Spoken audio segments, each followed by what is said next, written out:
ധർമ്മസ്ഥലയിൽ നേരത്തെ മാർക്ക് ചെയ്ത 13 സ്പോട്ടുകളില്ലാത്ത ഉൾക്കാട്ടിലെ പോയിന്റിൽ തിരച്ചിൽ നടക്കുകയാണ്. പുതിയ സ്പോട്ടിലേക്ക് അല്പസമയം മുൻപ് സാക്ഷിയും അന്വേഷണ സംഘവും എത്തിയിട്ടുണ്ട്. വനംവകുപ്പ് ഉദ്യോഗസ്ഥരും സ്ഥലത്തെത്തി. അതേസമയം ധർമ്മസ്ഥല കേസിലെ മാധ്യമ വിലക്കിൽ വിധി പറഞ്ഞ ബംഗളൂരു കോടതി ജഡ്ജി ബി വിജയകുമാർ റായ് പിന്മാറി. ഹൈക്കോടതി നിർദ്ദേശപ്രകാരമാണ് രണ്ടാമതും കേസ് കേൾക്കുന്നതിൽ നിന്നും പിന്മാറിയത്.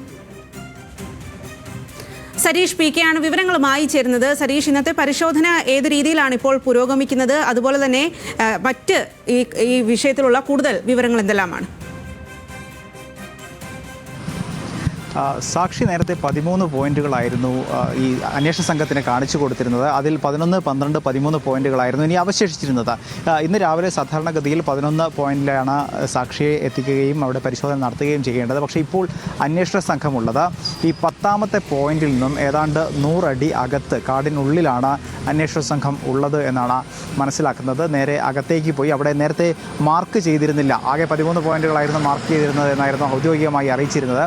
പക്ഷേ ഇന്ന് മാർക്ക് ചെയ്യാത്ത ഒരു സ്ഥലത്തേക്ക് അന്വേഷണ സംഘം ഈ സാക്ഷിയുമായി അങ്ങോട്ടേക്ക് പോയിരിക്കുന്നു. അവിടെ പരിശോധന നടക്കുന്നു എന്നുള്ളതാണ് മനസ്സിലാക്കുന്നത്. കുഴിയെടുത്തുള്ള പരിശോധന ഉണ്ടോ അതോ നേരത്തെ ഉള്ളതുപോലെ മാർക്കിംഗ് മാത്രമാണോ എന്നുള്ള കാര്യം വ്യക്തമല്ല. കാരണം ഈ കാട്ടിന് അകത്താണ് ഈ മാർക്കിംഗ് അല്ലെങ്കിൽ ഈ അന്വേഷണ സംഘം ഇപ്പോഴുള്ളത്. അങ്ങോട്ടേക്ക് മറ്റ് ഉദ്യോഗസ്ഥരും വനംവകുപ്പ് ഉദ്യോഗസ്ഥരെ ഉൾപ്പെടെ അങ്ങോട്ടേക്ക് വിളിക്കുകയും അവിടെ പരിശോധന നടക്കുകയും ചെയ്യുന്നുണ്ട്. എന്തായാലും നേരത്തെ ഇല്ലാതിരുന്ന ഒരു സ്ഥലത്തേക്ക്, അതായത് നേരത്തെ സാക്ഷി പറഞ്ഞിരുന്ന മാർക്ക് ചെയ്യുകയോ ചെയ്തിരുന്ന ഒരു സ്ഥലത്തേക്ക് ഉദ്യോഗസ്ഥരെത്തിയിരിക്കുന്നു. അവിടെ പരിശോധന നടക്കുന്നു എന്നുള്ളതാണ് ഏറ്റവും പ്രധാനപ്പെട്ട ഘടകം. അവിടെ എന്തായാലും കുഴിച്ചുള്ള പരിശോധന ഉൾപ്പെടെ നടക്കും എന്നുള്ളത് തന്നെയാണ് കരുതുന്നത്.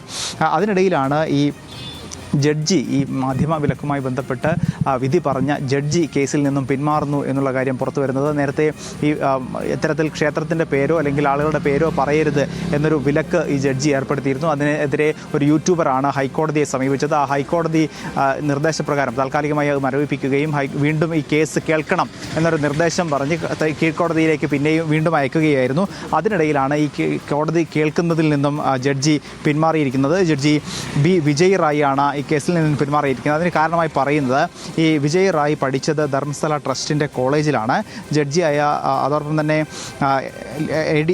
SDM ലോ കോളേജിലാണ്. ധർമ്മസ്ഥല ക്ഷേത്രം നടത്തുന്ന നിയമ വിദ്യാഭ്യാസ സ്ഥാപനമാണിത്. അതോടൊപ്പം തന്നെ ബംഗളൂരു അഡീഷണൽ സിറ്റി സെഷൻ കോടതിയിൽ 10ലെ ജഡ്ജിയാണ് വിജയകുമാർ. 2004 വിജയകുമാർ റായ് ഈ ഹെഗ്ഡെ എന്ന അഭിഭാഷകൻ്റെ ജൂനിയർ ആയിരുന്നു. ധർമ്മസ്ഥല ട്രസ്റ്റുമായി ബന്ധപ്പെട്ട നിരവധി കേസുകൾ കൈകാര്യം ചെയ്യുന്ന അഭിഭാഷകൻ്റെ സ്ഥാപനമാണിത്.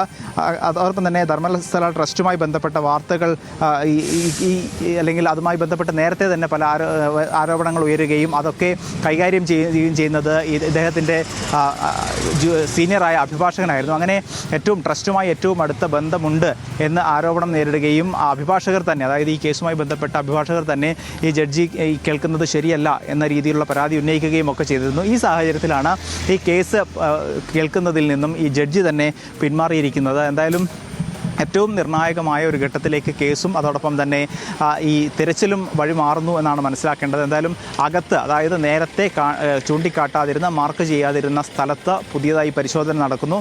അവിടെ പരിശോധന പൂർത്തിയാക്കി അല്പസമയത്തിനകം തന്നെ അന്വേഷണ സംഘം തിരിച്ചെത്തുമെന്നാണ് പ്രതീക്ഷ.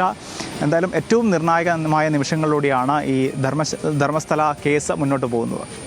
അതുതന്നെയാണ്, നിർണായകമായ നിമിഷങ്ങളിലൂടെയാണ് ധർമ്മസ്ഥല കേസ് ഇപ്പോൾ മുന്നോട്ട് പോകുന്നത്. മാർക്ക് ചെയ്ത 13 സ്പോട്ടുകളിൽ ഇല്ലാത്ത ഉൾക്കാട്ടിലെ പോയിന്റിൽ ഇപ്പോൾ തിരച്ചിൽ നടക്കുകയാണ്. അവിടെ നിന്നും എന്തെങ്കിലും വിവരങ്ങൾ ലഭ്യമാകുമോ എന്നാണ് ഇപ്പോൾ അന്വേഷണ സംഘം നോക്കുന്നത്. ആ വിവരങ്ങളാണ് സരീഷ് പി കെ നൽകിയത്.